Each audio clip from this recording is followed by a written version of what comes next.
powerfully racist that question is, can you? Because you could never ask a white author, when are you going to write about black people? Whether he did or not, or she did or not. Even the inquiry comes from a position of being in the center. And being used to being in the center. And being used to being in the center. And saying, you know, is it ever possible that you will enter the mainstream? It's inconceivable that where I already am is the mainstream. They looked at just 12 southern states between 1877 to 1950. Turns out there were 3,959 victims of what they call racial terror lynchings. My name is Mrs. Fannie Lou Hamer. It was the 31st of August in 1962 that 18 of us traveled 26 miles to the county courthouse in Indianola to try to register to become first-class citizens. I don't know what most white people in this country feel, but I can only include what they feel from the state of their institutions. I don't know if white Christians hate Negroes or not, but I know that we have a Christian church which is white and a Christian church which is black. I know, as Malcolm X once put it, that the most segregated hour in American life is high noon on Sunday. That says a great deal for me about a Christian nation. It means that I can't afford to trust most white Christians and certainly cannot trust the Christian church. I don't know whether the labor unions and their bosses really hate me. That doesn't matter, but I know I'm not in their unions. I don't know if the real estate lobby is anything against black people, but I know the real estate lobbies keep me in the ghetto. I don't know if the Board of Education hates black people, but I know the textbooks I give my children to read and the schools that we have to go to. Now, this is the evidence. You want me to make an act of faith, risking myself, my wife, my woman, my sister, my children, on some idealism which you assure me exists in America, which I have never seen. They are not just gangs of kids anymore. They are often the kinds of kids that are called super predators. Slavery was justified morally, biologically, theoretically, scientifically, everything else. And it seems to me that white America must see that no other ethnic group has been a slave on American soil. That is one thing that other immigrant groups haven't had to face. The other thing is that the color became a stigma. American society made the Negro's color a stigma. In my opinion, the young generation of whites, blacks, browns, whatever else there is, you're living at a time of extremism, a time of revolution, a time when there's got to be a change. People in power have misused it, and now there has to be a change, and a better world has to be built, and the only way it's going to be built is with extreme methods. And I, for one, will join in with anyone, don't care what color you are, as long as you want to change this miserable condition that exists on this earth. What the Gay Rights Ordinance in San Francisco, the main focus is to prevent the people who are already employed, who are gay, who, if they want to come out and break down the stereotypes, prevents them from being fired. I am not calling the gentleman, Mr. Meadows, a racist for doing so. I'm saying that in itself, it is a racist act. Is this the land of the free and the home of the brave? No. Is this a land with liberty and justice for all? No. Is this one nation, indivisible, under God? No. Either let us practice the democracy we are preaching, or shut up.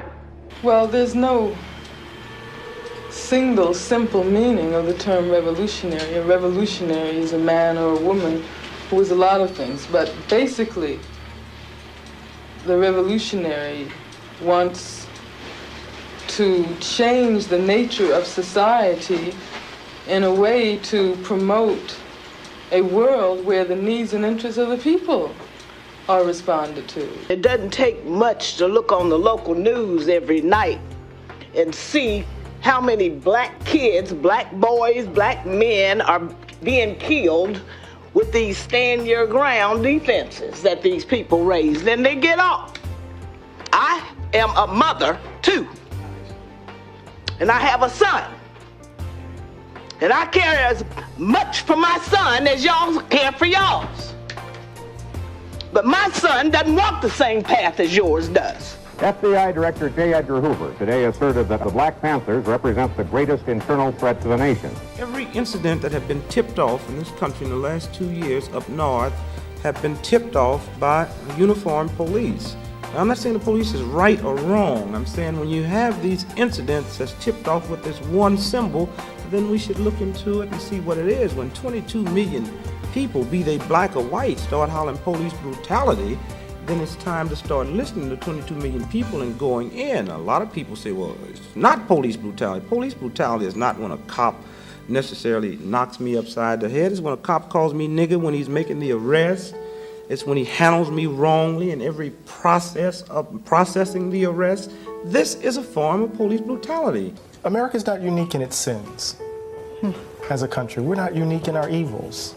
I think where we may be singular is our refusal to acknowledge them. And the legends and myths we tell about our inherent, goodness to hide and cover and conceal so that we can maintain a kind of willful ignorance that protects our innocence. I've had the privilege of growing up in a tradition that didn't believe in the myths and the legends because we had to bear the brunt of them. Republicans in February blocked Senator Bernie Sanders' bill to provide $21 billion in medical and other benefits for veterans. When our men and women come home from war, some wounded in body, some wounded in spirit, I don't want to hear people telling me it's too expensive to take care of those wounded veterans. I don't accept that. If you think it's too expensive to take care of veterans, don't send them to war. Back in 1998, a black man, James Byrd Jr., accepted a ride from 3 white men. Instead of taking him home, they drove him down a remote Jasper County road, beat him and dragged him for 3 miles behind their pickup truck. I am, I think, quite disgusted, really, to be honest, that as Muslim legislators, we are constantly being asked to waste our time speaking to issues that other people are not asked to speak to, because the assumption exists is that we somehow support and are for, right? There is an assumption. So I want to make sure that the next time someone is in an audience and is looking at me and Rashida and Abdul and Sam, that they ask us the proper questions that they will probably ask any member of Congress. I think the only thing that's really changed is the black woman. If I love you, I can't lie to you. Of course you can lie to me, and you will. If you love me and you're going off with Maddie someplace, you're lying to me. Because what the hell do I care about the truth? I care if you're there. What Billie Holiday say, hush now, don't explain. All right, I accept that. Of course you'll lie to me, because I don't even want to care. What does the truth matter? And why are you going to be truthful with me when you lie to everybody else? You lied when you smiled at that cracker down the job, right? Lie to me, smile. Treat me the same way you would treat him. I can't treat you the way I must. treat him. You must. Because I've caught the frowns and the anger. He's happy with you. Of course he doesn't know you're unhappy. You grin at him all day long. You come home and I catch hell. Because I love you, I get least of you. I get the very minimum. And I'm saying, fake it with me. Is that too much of the black woman to ask of the black man? For 10 years, so that we can get a child on his feet that says, yeah, father smiled at mother. He talked to me about school today. How many bales of cotton have you picked? How many beatings have you taken? He couldn't say nothing. Earlier today, we heard the beginning of the preamble to the Constitution of the United States.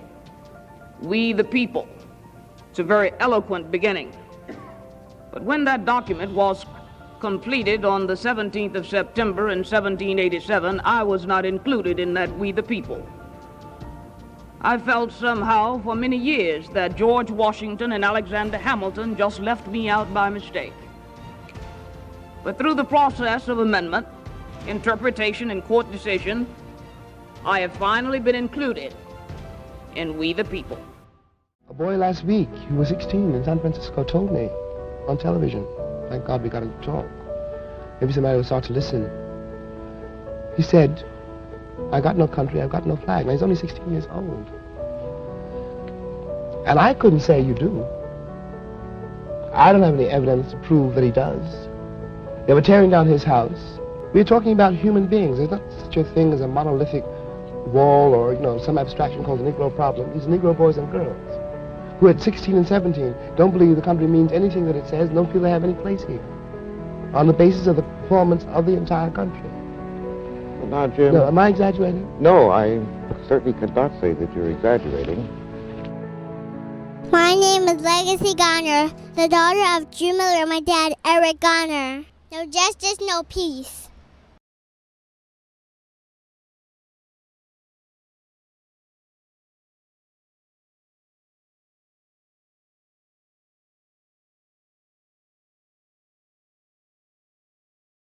You don't think you will ever change and... What's up with it? What's up with it? How y'all doing? This is Ty, starting off this the section we got it going on. So I wanted to make sure I got on here. I know it's hella late right now. Right now it's almost midnight in New York. So it's 9 o'clock in LA, almost 9 o'clock in LA. But there's a lot I want to talk about. Y'all know last night we had the debate, the debacle. Hold on, I think right now we're live on Twitter, we're live on YouTube, we're live on Facebook. I think I'm live on, I'm about to go live on Instagram too to tell people to come see me. Just so they can know, because I got to build up this channel. So, what's up? I'm live right now. You guys should go to YouTube. No, go to Twitter or YouTube at the section. Check me out. We live. I'm gonna just stay live on Instagram, so maybe some people can, cause I ain't got no followers right now. So, but it's the section.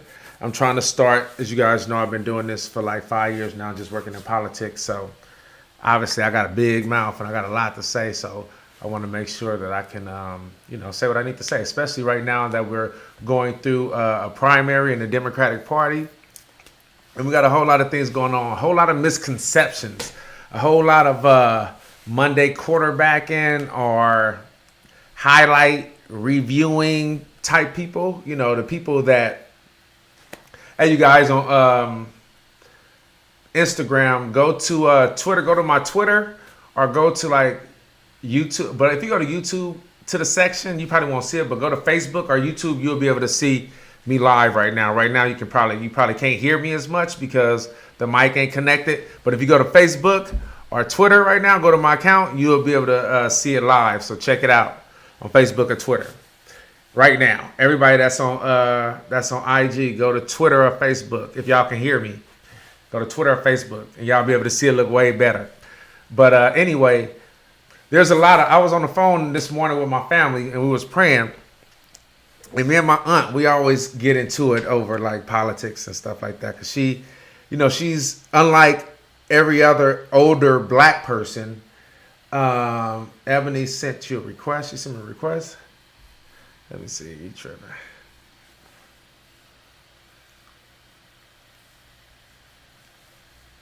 Hey y'all, if you guys want to see it, go to Facebook right now. Go to my Facebook page or go to Twitter, you'll be able to see it live. Levette, go to the Facebook page. What'd you say? All right. Go to the thing and text it to me on the website. All right. I'm gonna connect it and make it where I'm gonna connect it in a bit where we can go live and I can be able to interact with people. But right now I can't. So go to the thing and watch it, and then I'll get at you. Yeah. So everybody on Instagram, go to either Facebook or Twitter. You can go to YouTube and look up the section, but when I went there, it's not prioritized, so you probably won't find it. But if you go to my Instagram page, or you can go to my YouTube page at Tommy, and you go to my not Instagram, my Twitter page or my Facebook page, you'll be able to see it. But anyway, I had a conversation with my family earlier. And we're in South Carolina right now, and obviously like older black people just for no other reason than because they know him want to vote for Biden. It's just Biden. Biden looked like he's about to like pass out or something. I don't know. He's not as quick. He kind of rambles, and I don't want to like make it seem like a joke because it may be something wrong. I remember when my grandfather, he died. He had Alzheimer's, and I remember when it first started. We didn't know what it was. We knew he was acting kind of different, but not really because he was already mean. And so I kind of see that with Biden. Like he's not 100%, but because people are just, especially with. So this is my issue is that when people are not following politics, they haven't been following it since the primary started. They haven't even been looking at the candidates and their policies. They just jump on what they're familiar with. You know what I mean? And people are so frustrated, especially people that are like that's not informed. We're all frustrated, but the people that's not informed, they just want to jump on what's familiar. Oh, this is what I'm used to. He was with Joe Biden was Barack Obama's vice president. Barack Obama chose Joe Biden is because he wanted to get the middle class white vote, the working class vote. Period. That's it. Joe Biden tried to say that the only reason, I don't know if you guys remember, he said the only reason Barack was winning at the point before he dropped out the race in 2008. He said the only reason Barack is winning is because he's articulate and well-spoken black person. Like this is how Biden sees us. There's so many problematic. Matter of fact, I'm gonna show you guys a video. There's so many things that Biden's done to let you know that how he sees black people is just not where we need to go as a country. Period. You know what I'm saying? He's been saying for this entire time, South Carolina is my firewall. That's as if black people are just some monolith where, I know they're going to vote for me. I don't have to do anything. You know what I'm saying? I know they're going to vote for me. That's my firewall. He didn't care. He didn't lost the last 3 primaries. And ever since he lost in Iowa, it's been, my firewall is South Carolina. My firewall is South Carolina. And he was endorsed by a guy in South Carolina today. He's the majority whip. I just forgot his name right quick. Let me see. Where is his name at? Clyburn. I think that's his last name. He's like the majority whip of the Congress in South Carolina. And I guess this guy, he endorses people every primary in the Democratic Party, and for the most part, his endorsement is real influential. And so people look for his endorsement. Well, he endorsed Biden, obviously, because Biden, they've been friends forever. He talked about when he endorsed him how, Biden, like the history of Biden and how his late wife loved him.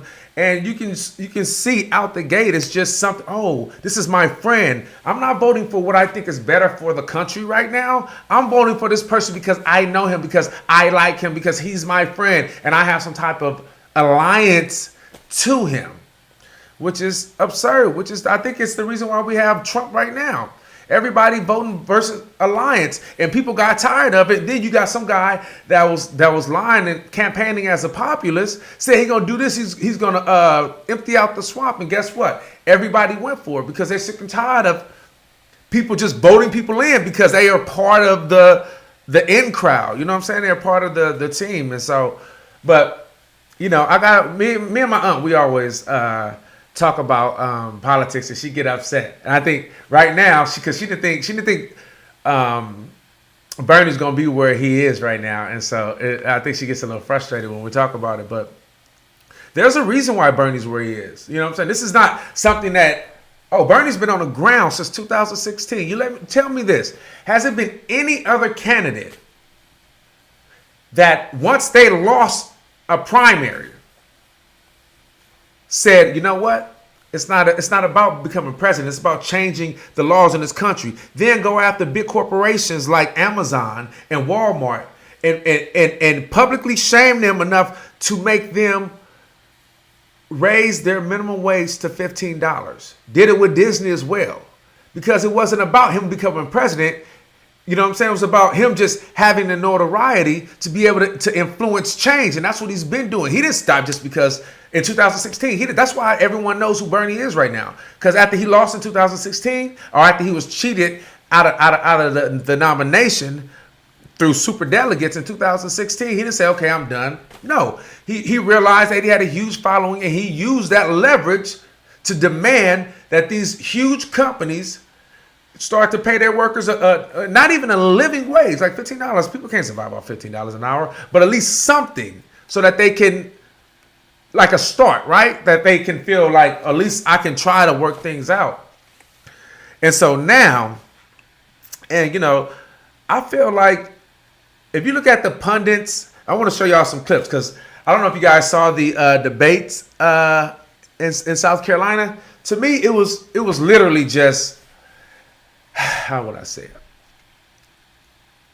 I don't know. It's just all over the place, and everyone was yelling. So everyone was going after Bernie. And to me, I remember once it was over, I was like, they didn't do anything. Like they did anything. Like Bernie didn't seem like everyone went after him. If you guys saw what happened in Nevada with Michael Bloomberg and how everyone went after Michael Bloomberg, they went after Bernie that same way, but none of it stuck. They were all over the place. People were yelling, and to me, I mean, you never know this. I wasn't paying attention too much to politics like I am now. Back in 2008, when this guy Claiborne from South Carolina endorsed Obama. So I'm not sure his influence, but Bernie has been creeping up to Biden in South Carolina ever since Iowa. So it will please my heart. Someone text. I posted a image, a thing. I posted this thing of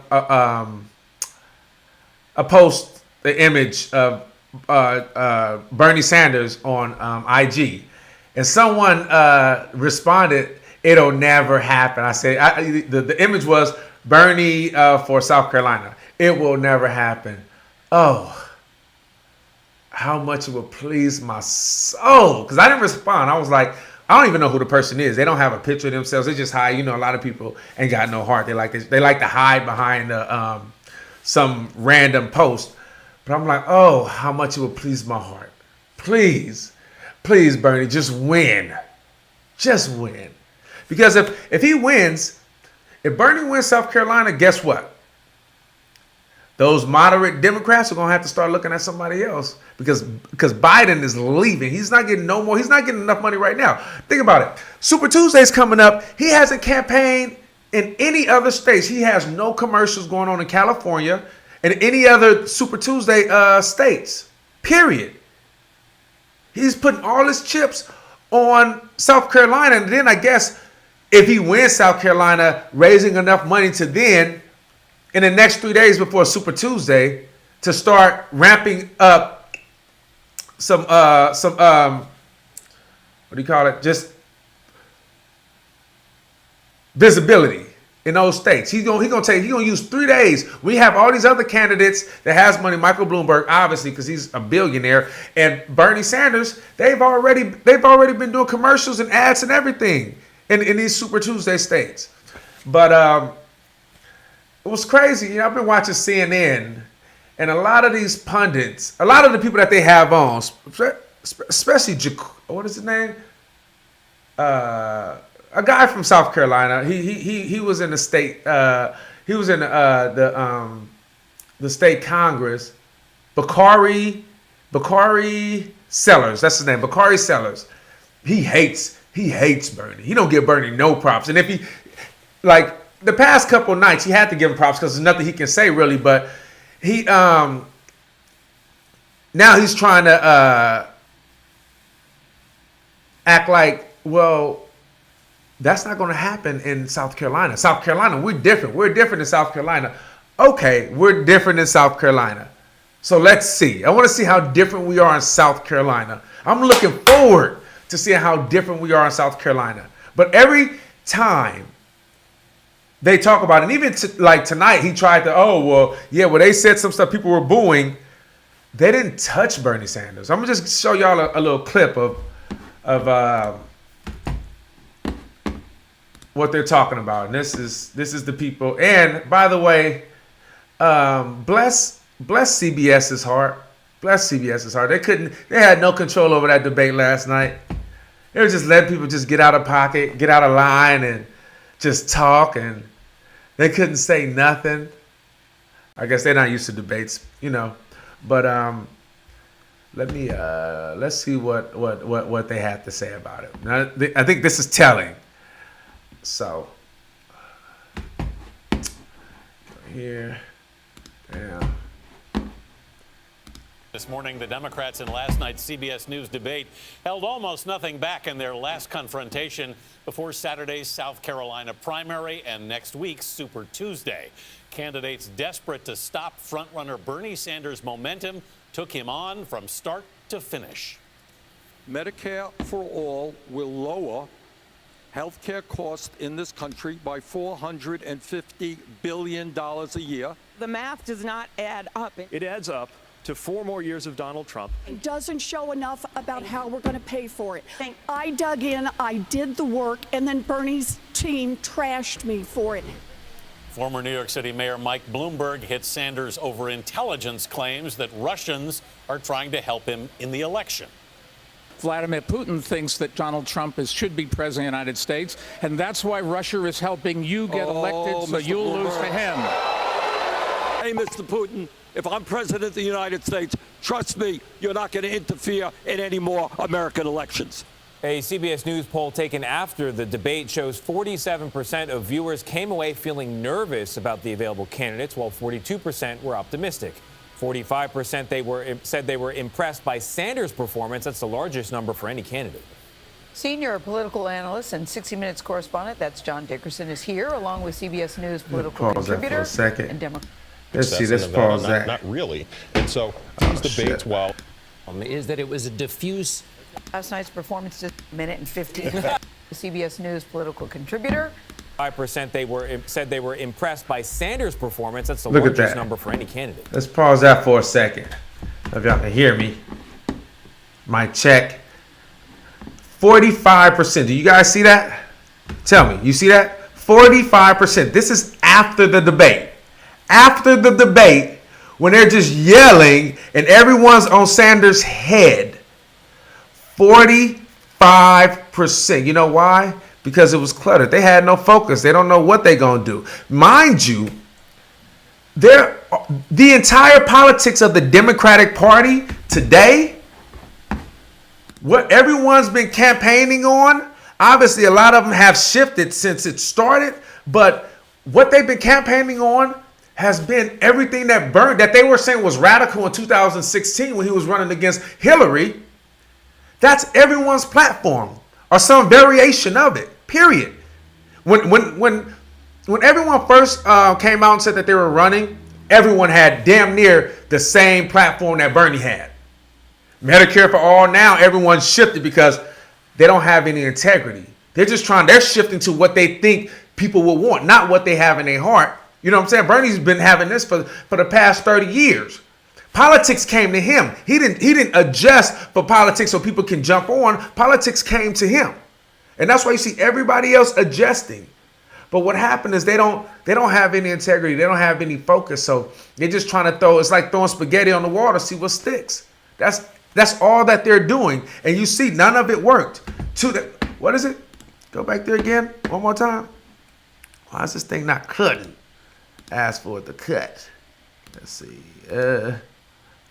Just do it like this. Bam. It's good. 2000. 45%. 45% of people. This is after they watched the debates, mind you. This is not before they saw the debates. This is after they watched the debate. 45% were still in favor of Bernie. Biden 43%. Now this is where all his dice is. This is his firewall.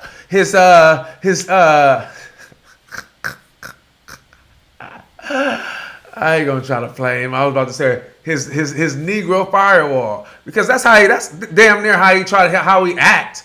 You know what I'm saying? As if you know, we are just this, like I said, we're just this monolith, and that all black people are going to vote one way, and he thinks that because to me I can insinuate from what he's assuming is that we're not diligent enough to look up his past or to look up his politics to vote any other way. Black people just vote based on what their mother voted or what they knew in the past. Like, how do you all of a sudden feel after you done lost all these caucus in the primaries that South Carolina for some reason is your firewall? Because the majority, I think it's 53% black voting population. That's why, and he thinks he's going to get that, period, just because they're black. Never mind his politics. We're not preoccupied with him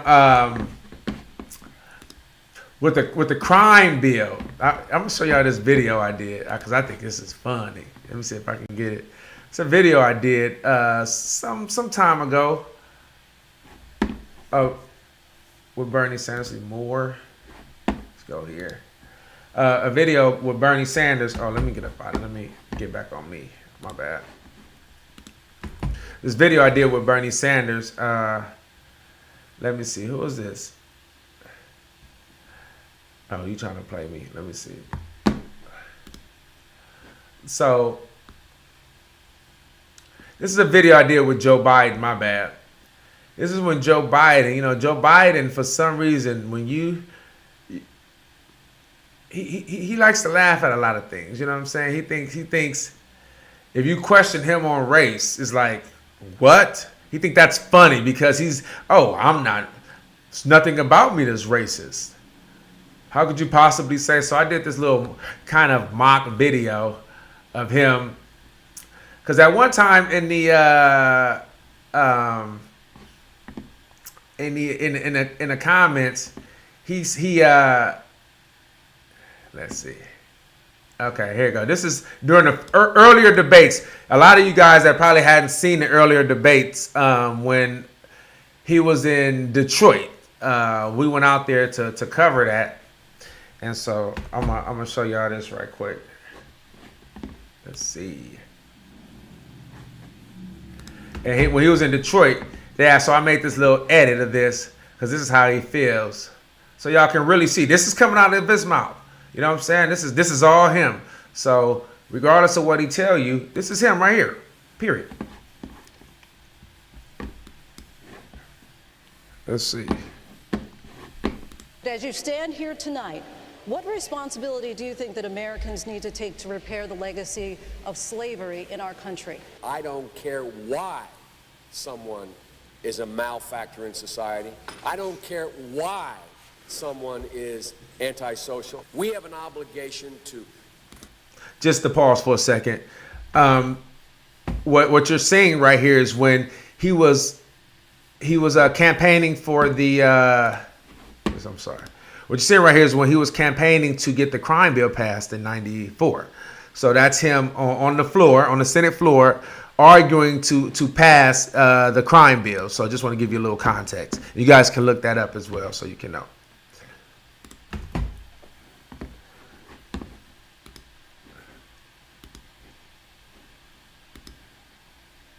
Why someone is a malefactor in society.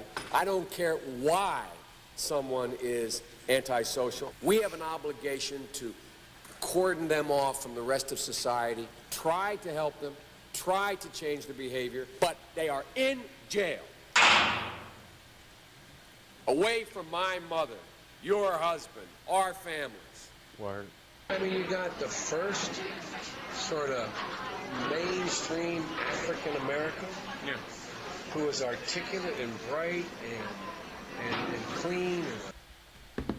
So that's when he was talking about Barack. When he was running against Barack in 2008 during the primaries, he had an interview and he was saying the reason why people were liking Obama, why white working class people were liking Obama, and that was his excuse because he's clean. No, just let's hear that again. This is Biden. This is who older black people want to become the president right here. Our families. Word. I mean, you got the first sort of mainstream African American who is articulate and bright and clean. The first, by the way, let's not understate what he said. The first clean, mainstream, articulate. The first. Let's continue. And bright and clean. We bring social workers into homes of parents to help them deal with how to raise their children. Bobby Rush said the other day, I'm ashamed that I voted for the 94 crime bill. You ashamed of that bill? Not at all. In fact, I drafted the bill. Okay, I need you to hear that because CNN had a town hall today and they had him on here. He tried to act like, oh no, he was ashamed of the crime bill. Like, oh, well, this is what we did. He had 11 excuses of why it wasn't a bad thing. But he tried to allude to him regretting that the fact that it happened. Listen to this, though. This is him being interviewed. This is in 2017 or something like that. Children. Bobby Rush said the other day, I'm ashamed that I voted for the 94 crime bill. You ashamed of that bill? Not at all. In fact, I drafted the bill. In fact, I drafted the bill. No, I'm not ashamed of it. Matter of fact, I do you one better. I drafted the bill. And this is his reaction when he was on stage and they asked him a question on race. Mr. Vice President, I want to come to you and talk to you about inequality in schools and race. In a conversation about... Goddamn pickaninny. As you stand here tonight... Look, that was his reaction. You guys can go back and watch it. I know it is edited. The clip is edited for sure.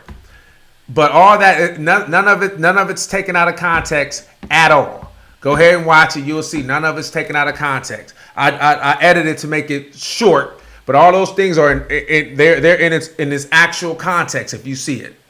Like if you guys are on YouTube, on Instagram, go to my Twitter or Facebook or YouTube and you'll be able to see the background. Because right now, how you have it with IG, you can just see the green screen, but it'll look better. But I have followers on IG and I'm trying to get followers on the page. But that's it. You look at that. That's his policy right there. But these centrists, they're banking on your ignorance. They're banking on the fact that you won't be diligent enough to look into their policies, look into their past, to see what's going on, that you're just going to cast a vote based on what you're familiar with, cast a vote based on what you know, cast a vote based on your fear of Donald Trump doing another term. That's what they're banking on this, period. And I'm telling you, just look it up. Don't fall for the okie doke. Because the only person that has a black agenda that's real is Bernie. Elizabeth Warren took Bernie's whole platform and then she tried to adjust it. Then she tried to say now, I'm telling you, Elizabeth Warren will go in there and change up. You know, she was a Republican in the 90s. She was a Republican, period. You know what I mean?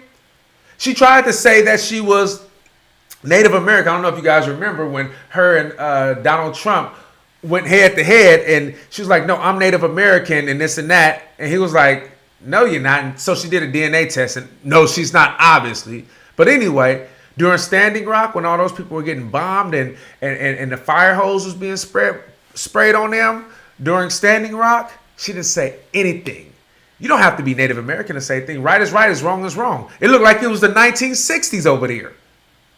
And she didn't say anything. until after Obama said something. I think it was December 2nd, December 2nd, 2000, going into 2017, Obama put out a statement against what the police was doing to these Native Americans in North Dakota. And that's when she said something after that. Before, she didn't say nothing. Mind you, she's been claiming to be a progressive this entire time. Claiming to have the same politics that Bernie has. There's no way you can have this exact politics that Bernie Sanders have, but endorse Hillary Clinton in 2016. What? She's playing politics, man. And y'all can fall for it if you want, because you want to feel comfortable, but don't vote against your own interest. They're going to always tell you that things ain't going to work. How are we going to pay for it? They don't never ask you, oh, we need $50 billion for the military-industrial complex. They don't say anything about that. It's, oh, let's pass that bill. Let's make it happen. Period. But anytime it has to do something that will take more money out of corporations, because if you take money out of the military, guess what? It takes money from corporations. You got the American government is funding different corporations is building equipment for the military that we don't even use anymore. And they still have these contracts where they're paying all this money out that we don't even use anymore. And they're just doing it because this is the same reason why we're in war. The same reason why we have this perpetuary war. Like we've been in, this is the longest war now we've been in, I don't know what, 2001. It's almost 20 years. The longest war in American history. Period. Military industrial complex. You know what I'm saying? That's why Trump bombed Iran. Why? So he can provoke a war. Because guess what? Historically speaking, when a war is going on, that incumbent stays in office another term because people don't want to change leadership during the war. And that's what he's provoking, period. It was no reason. Looking at the statistic, they've been knew where old boy was. I can't think of his name right now, but they've been knew where he was, and they never, because they understood the imbalance it would cause, and that he wasn't a threat to America. But you know, we like these regime change wars. We don't. It doesn't matter whether they're a threat to the country or not. We'll send our citizens, our young children, our kids to war to die for our own interests. Period. We do it all the time for our political interests, for our political goals. That's what we do. We've always done it. It's not a coincidence that the majority of wars, once we have been able to document and people have footage of what was really going on in these different places, that people were protesting because they understood that it was all senseless. Half the wars are based on either us not liking who they have in office, because a lot of it ain't really been us, like it's being an actual threat, you know. WMDs with in 2002 with Saddam Hussein. Those terrorists came, damn near 9 of them came from Saudi Arabia. We didn't touch them. We touched Saddam Hussein because Bush, first off, Saddam at one point tried to have his father assassinated, and then they wanted that oil. Dick Cheney wanted that oil, period. But I'm going off course. But anyway, only thing I'm trying to say is they're depending on your ignorance. That's what they're doing. They're depending on you to not tune in, to tune in late, to see the highlights, to see, because think about how they stage a debate. It's not about them getting out any substance, any policy. It's just them going back and forth and having these sound bites so then they can show them on CNN later. And the Monday morning quarterbacks are the people that just want to see the highlights, see that, then they choose their candidate based on that, period. They're depending on that. They're depending on what we used to do. They're depending on young people not going out to vote. They're depending on this. Same thing in 2008. Hillary Clinton. I mean, they got documentaries about it. Hillary Clinton staff said when we saw Barack Obama going to colleges, we was like, what is he doing? They're not going to vote. And they just ignored him. And guess what? They ended up losing. And they're betting on that because they think that because a lot of people and young people didn't come out in 2016, they wasn't really paying attention. What's up, Melissa? Do me a favor and go to like Twitter or Facebook or something. You'll be able to see like the graphic behind me, so it won't just be a green screen. But they didn't pay attention to the fact that Bernie Sanders followers felt like Bernie Sanders was cheated because of those super delegates. That's why they had the Unity Commission. The DNC had the Unity Commission in 2017 when they were right after the DNC chair race. They had a Unity Commission to try to join the party together and talk about super delegates because they're saying they can have super delegates. This is what they're talking about right now. They've been talking about this since Nevada. Is that when we get to the Democratic National Committee,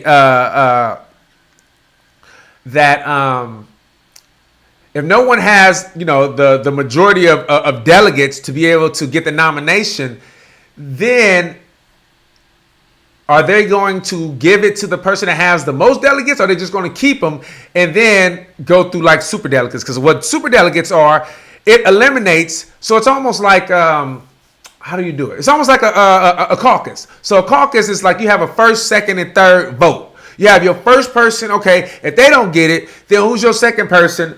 If they, and it kind of goes like that, and that's how it works out. So the super delegates are kind of in that same vein where it says, okay, if a candidate that has the most votes, the most, so this is another reason why they're trying to keep so many candidates in. By this time, historically speaking, hella people would have jumped out. Y'all saw how it was when we went to South Carolina in 2016. It was Bernie Sanders and Hillary Clinton. You still got 8 people. You know why? Somebody's funding them to stay in the race. So when they get to the DNC, that they can then have this battle over super delegates, because super delegates is not the people. Super delegates are delegates that they've chosen, people that used to be in the Senate, used to be in Congress, used to be mayors and things like that. Then they're the people who's a part of the establishment says, okay, well, we're going to give our super delegates to this person.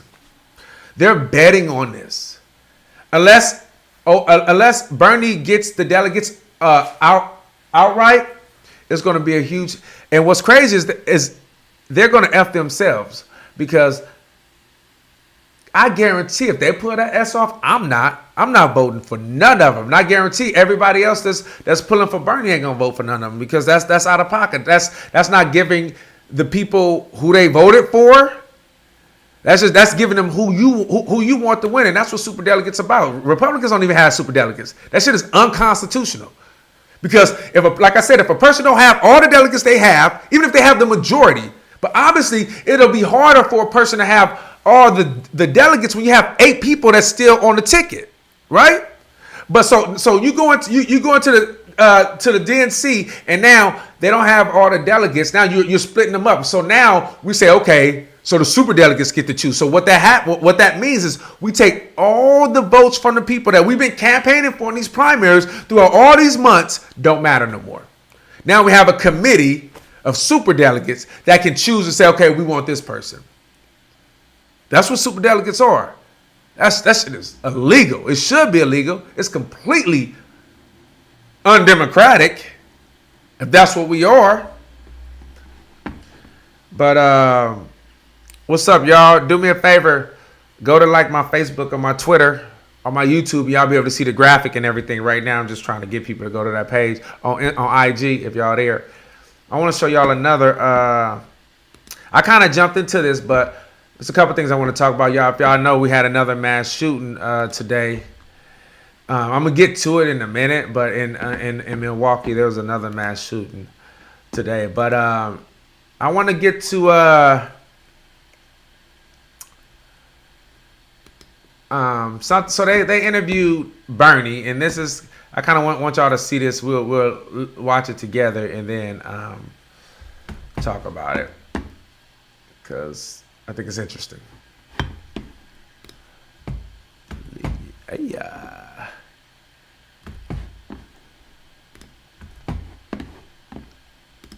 Sanders, as I said, so that's how it feels, right? To be in the center, to be the front runner. How did it feel? Well, I guess when you win the popular vote in Iowa and you win the New Hampshire primary and you win the Nevada caucus, this is what happens. Your name gets mentioned a whole lot.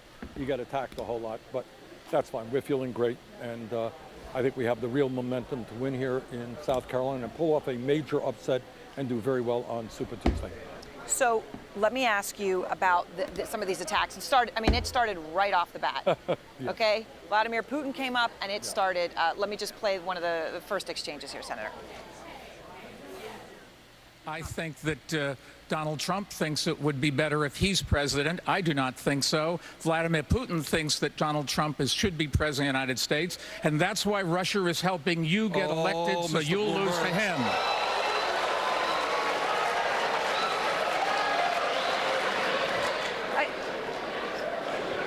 Let me tell Mr. Putin, okay, I'm not a good friend of President Xi of China. I think President Xi is an authoritarian leader. And let me tell Mr. Putin, who interfered in the 2016 election, try to bring Americans against Americans. Hey, Mr. Putin, if I'm president of the United States, trust me, you're not going to interfere in any more American elections. You seem like you enjoyed that.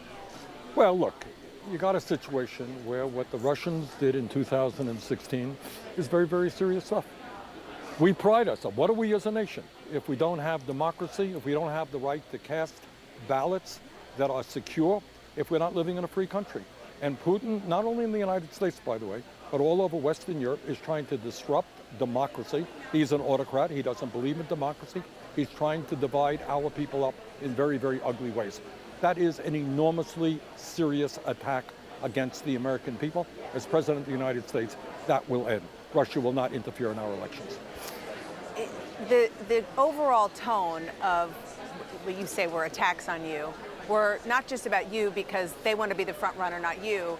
It was about you as an existential threat to the Democrats and the notion of trying to beat Donald Trump. And I'm just wondering how you combat that, not only on the presidential level, but also down ballot. I mean, I know I've heard from lots of Democrats who are focused on and even themselves trying to win again in suburbs who are freaking out. Well, Dana, look, let's be Hold on. See, this is the issue with the Democratic Party right here. Because if you Dana Bash, if you listen to what she's saying right now, because of what I heard going down the ballot, that if you go in, that we're going to lose seats in the House and we won't be able to win the Senate. Did they not see 2018? They're so absent. They're so focused on things just like them having control and being able to do what they want, that even though the majority of the people that won in 2018 that was able to win the House back were progressives. They ran on a progressive ticket. They're still saying, oh, well, these people are worried. They're so absent. Think about 2016 when they said what they said about Donald Trump, that he would never win. You know why? Because they're pundits and they're pontificating in the studio. Sounds funny, like I am. But they pontificate in the studio instead of being out there with the people. Because in 2016, I was out there. I went to Trump rallies and covered it. And I saw the momentum. I saw the energy. I was like, it ain't looking good. If you go out there with Bernie, you see the energy. You know how it is. Nobody's just talking out their ass like as if we're just pulling stuff out the sky. We don't know what's going on. But they don't. Because they're not with people. They're around their whole tennis group or golf club or whatever. And they're just around their own circle who has no clue of what the middle class and the lower class people in this country deal with and what they're worried about and preoccupied about.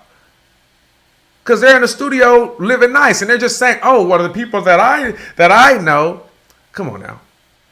Period. What about the people?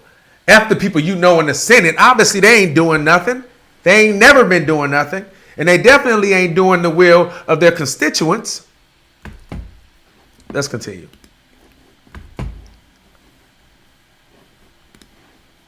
is freaking out. As you're aware, some really horrific things have been said about me on at least one television channel. The establishment is worried. Wall Street is worried. The drug companies are worried. The insurance companies are worried. The fossil fuel industry is worried. And you know what? They should be worried. But here is the point. In the last 50 polls that have been done nationally, guess what? Bernie Sanders beat I think he's right. They should be worried. You know why they're worried? Because Bernie Sanders is the only one that they know, if he get in charge, and especially if a progressive ticket takes over the House and the Senate, that they will not be able to get these government welfare that they get. You talk about poor people having welfare. You get these large corporations get the biggest tax breaks for building companies in different cities. They get more government assistance than anybody. What he's saying, they know if he gets in office, he's short stopping all that. So they're doing whatever they got to do to make sure that he stays out of office. Period. They're even pumping up Pete Buttigieg. They would rather have him in than to have Bernie or anybody for that matter, because they know that anyone else, they're adjustable. We can talk to, we can push them because they don't have the conviction that Bernie has. I don't care what you feel. If there's anything you can say about Bernie Sanders, is you can trust him. Period. Donald Trump 47 times out of 50. I will beat Trump.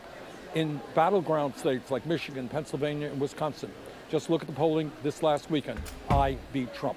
The way you beat Trump, in my view, is to have the largest voter turnout in the history of this country. And if you run a campaign in the same old way that we have run it in the past, if there's not energy and excitement, if you're not getting working class people to get involved in the political process, if you're not bringing millions of young people into the political process, and we are doing that, I think Trump is going to win. And just to be even more specific, Nancy Pelosi is Speaker of the House because the Democrats won the suburbs. Right. And there is a lot of concern that Bernie Sanders at the top of the Democratic ticket means bye-bye to the suburbs. It's not about the corporate, structure or so forth. It's about the demographics of the suburbs. No, I think, again, we might want to listen to the people. And the people voted for me in Iowa, New Hampshire, and in Nevada. And I think we're going to do very well in the coming elections. I think too often we have leadership that is isolated from where real people are. And if we're going to beat Trump, we need a powerful message that says, you know what? We need an economy and a government that works for everybody, not just the 1%. We don't talk about this on corporate media very often. We don't talk about it in the Congress very often. But there is something wrong when after 45 years of an increase in productivity and technology, the average American worker is not making a nickel more than he or she did 45 years ago. When in the last 3 years, the billionaires of this country have seen an $800 billion increase in their wealth, while last year the average American worker saw a 1% increase in his or her income. So that's it. Think about that. That's what he's saying. No one wants to talk about it. No one wants to talk about it. They keep saying he's not electable. Historically speaking, look it up. There has never been a candidate that's won the popular vote in Iowa, has won New Hampshire, has won Nevada, and go into South Carolina into Super Tuesday as the top candidate that they were then speaking to. We still have time. He's not the winner yet. If you look at it, everyone was the winner then. Period. Period. They've never looked at the people voting and seeing their votes. This is not something that Bernie is not saying, oh, I can win because I think I can win based on my heart and how I feel inside. Based on the tickets, based on what people voted for, I can win. Like I am the person on this list. Numbers. Men lie, women lie, numbers don't. But they don't want to see that because Bernie will really disrupt them. You know what I'm saying? They don't, what they don't like about Trump is that Trump is mean. You listen to when they talk about Trump. He's mean. He's absurd. He's a child. That's what they say. They don't talk about his policy really because they love his policy. The only policy that they may not like, and I'm talking about these pundits and these people that's part of the 1% and all these people that got money. The only thing that policies that they probably don't like is immigration. And I would say that because what they don't like is the idea of a wall. Because of how it look, they want to be able to have better immigration laws. I mean, Barack Obama deported. Y'all look this up. He deported way more immigrants than any president before him. That's just a fact. I love Barack Obama like he was my daddy. That's the truth. Period. He did that. And you can see what his drones, how many innocent people he killed from drone strikes. Way more than anyone before him. I guess the only one before him will be Bush, but still way more than even Bush. But what I'm saying is, everything else that the tax breaks, they love that. They'll probably fight for it because they know their constituents don't like it. But guess what? They got part of that tax break. They got part of that. Period. They won. When was the last time you heard somebody talk? When was the last time you heard Nancy Pelosi talking about taxes? She winning. All of them winning. They just hate how he acts. They hate his disposition. They hate how aggressive he is. The decorum, lack of decorum is what bothers them. Not policy. Not really. They love it. I heard these idiots on the other day when he was not the other day, some months ago when he did some strikes in some other city. Kim Burr, what's up, girl? Go to either Facebook or YouTube. You can see the real thing. But they were saying how presidential he looked. He looked so presidential. Killing people, innocent people. We don't know where those bombs dropped for him while he was trying to find someone. And they was calling him presidential. No empathy. Because they don't really, like I said, they hate his behavior. They love his policy. They just wanted to go. Biden is the person that's going to put it right. He's going to put up the veil again. Take that shit back around. Put it back in the closet, man. Why everybody? We don't want that out there like that. That's what he's doing. That's what they want. They just want it to be behind the curtain so they won't have to deal with it. But I would implore that we all be more diligent. Or just subscribe, like this channel right now, subscribe right now. It's called The Section. I'm going to be doing this more often, try to make sure right now. I've been looking for work, so it's been hard to try to do it every day, but I'm going to try to make sure I make it a priority. But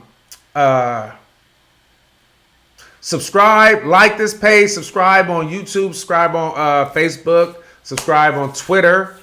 YouTube, you probably won't be able to find it because I ain't put no.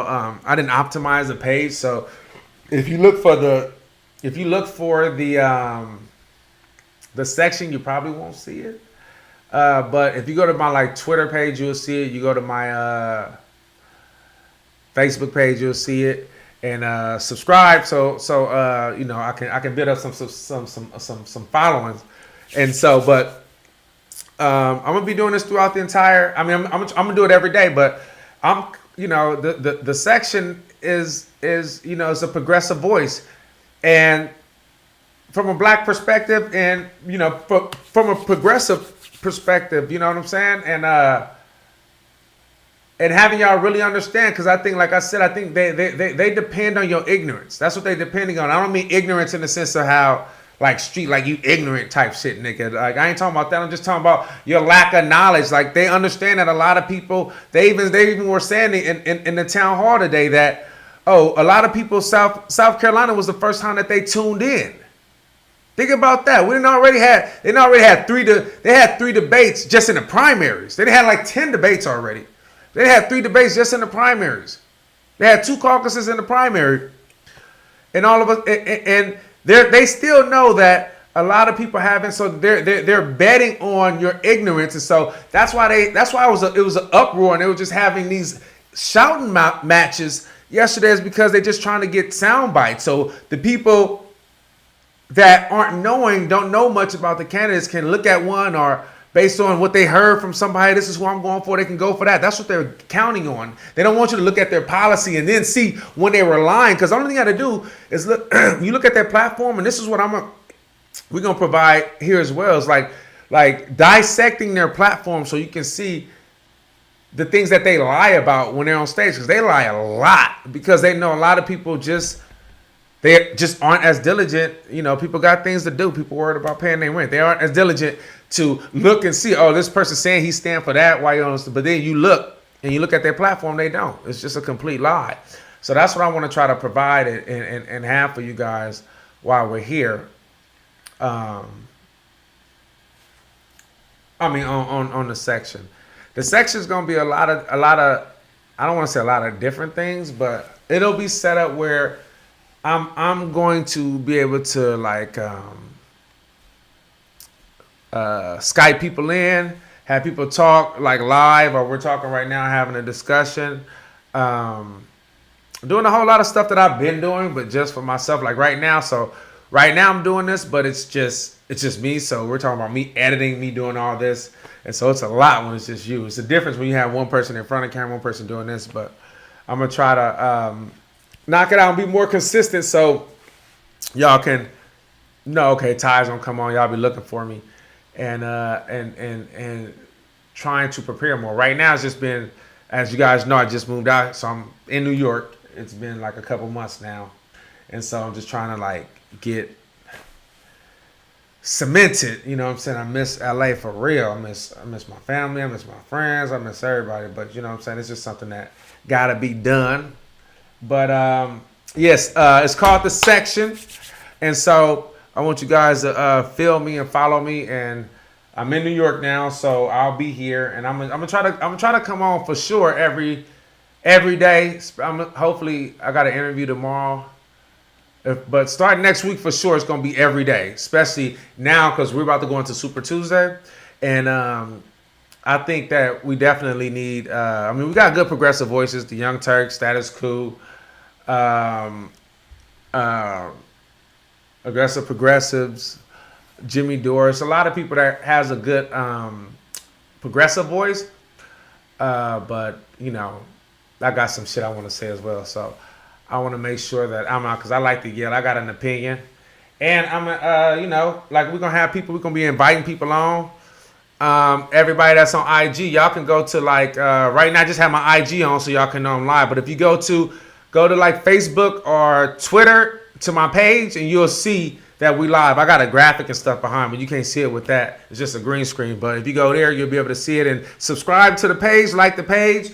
The more likes I get, the more priority I get from the platforms, Twitter, YouTube, and all that. And we're building a following. So subscribe, tell your friends about it. But it's all progressive, man. And as we move forward, obviously the channel will find its voice. You know what I'm saying? I just want to make sure that I start, being more consistent about being live and going live. I appreciate you, girl. I can't even think of your name, but I remember I met her. I interviewed. She worked with Khalif Broder. Remember the kid that he was in jail because he didn't commit crimes, in jail for like 3 years, and then he hung himself. His brother was running for office when I was with the Young Turks. I interviewed him, and the lady that's on IG right now. She worked. That's how I met her in New York when I came out here when I was still living in LA though. But now I live here. I live out here. I said I haven't even seen you yet. We gotta connect. But Khalif Browder. Yeah, I'm gonna be doing this, and we're gonna get a crowd. Oh, let me talk about. Y'all know we had a mass shooting today in Milwaukee. It says that it was Milwaukee campus on Wednesday afternoon. I guess an employee killed 5 people, 5 co-workers before turning the gun on himself. Authorities did not. This is coming from the Washington Post. Authorities did not identify the 51-year-old shooter who was who the company's CEO says was an active employee. So it seemed like he was an employee. And I mean, this is the same thing. I don't really know how to approach this outside of frustration. And not just frustration with Republicans, but Democrats too. Like, 2008, Democrats had the House and the Senate, 2008, 2010. In the same way that they bullied Medicare for All through ACA, Affordable Care Act, Obamacare, they could have bullied some gun legislation through, and they didn't. Even at the Newtown, they didn't. That lets you know how much they give a fuck about you. For real. For real. If it has to do with their money, none of it matters. The majority of the time, black people take the brunt of that, not giving a fuck.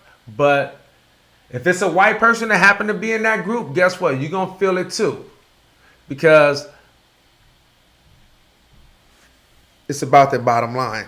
And they're going to always let you know it's about their bottom line. Look at what happened in Flint is a majority black, but there's a lot of poor white people there too. They didn't say, oh, well, there's some white people there. Nah, it's about their money.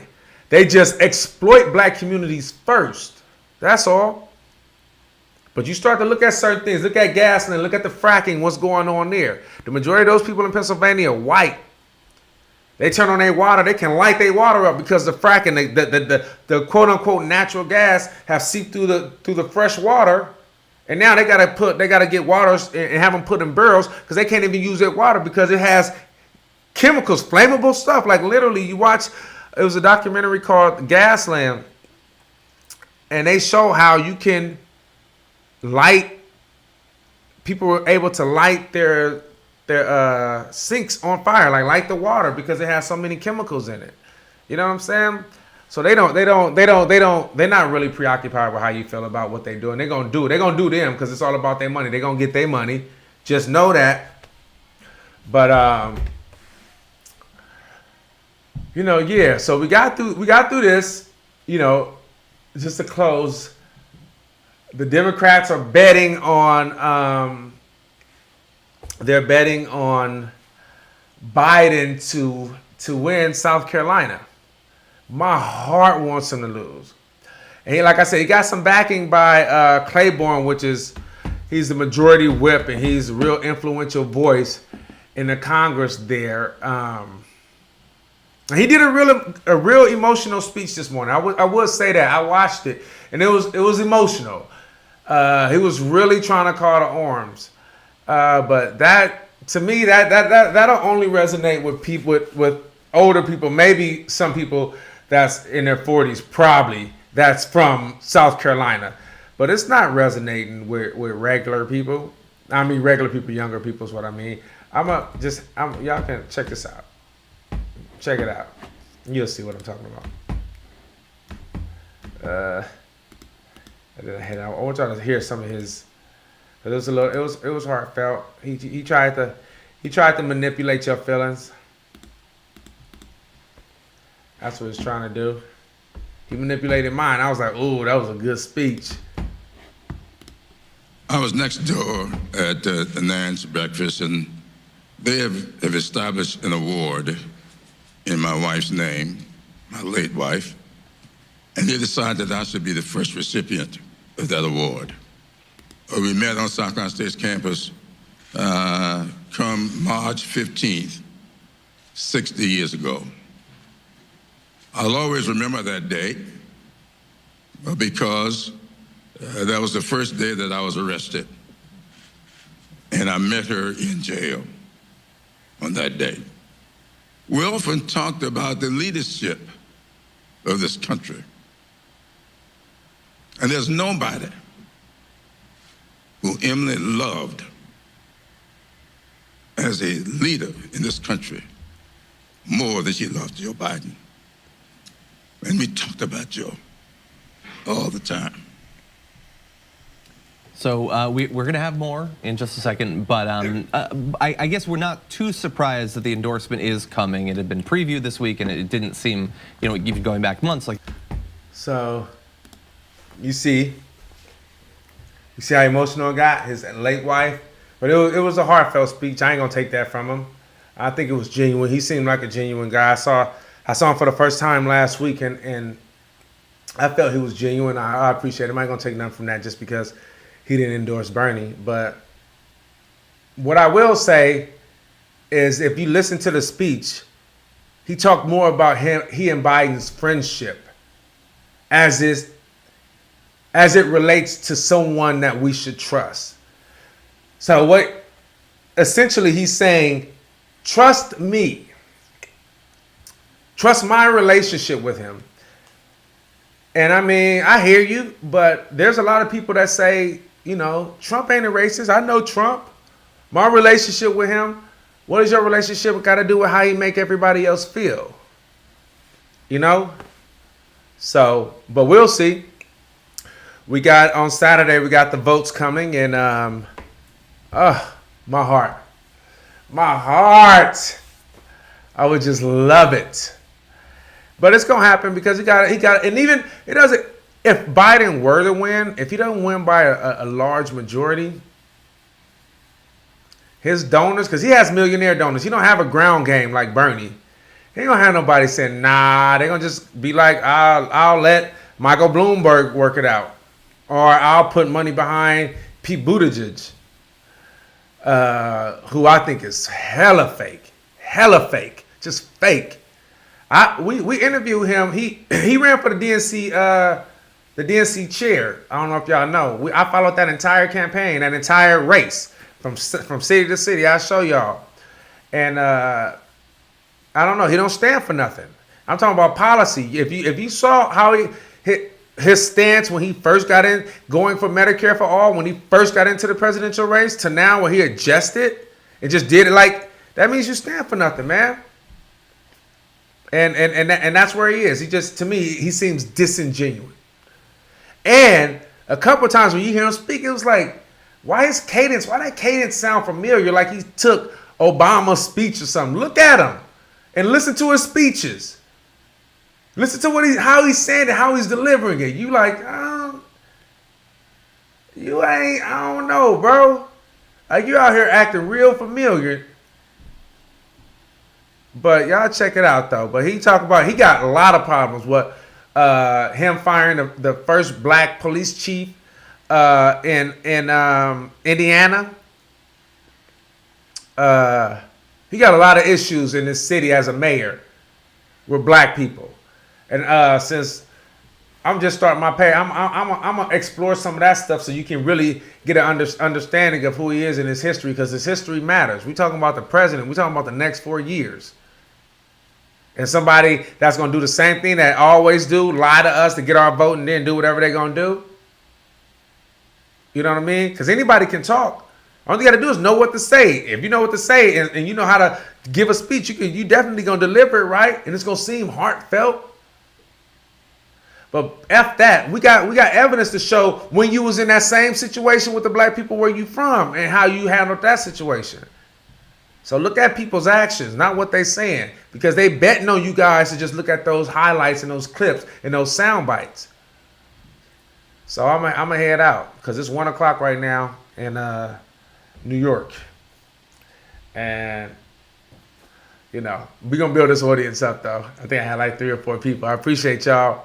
Like I said, like it, subscribe, and everything else. It's the section.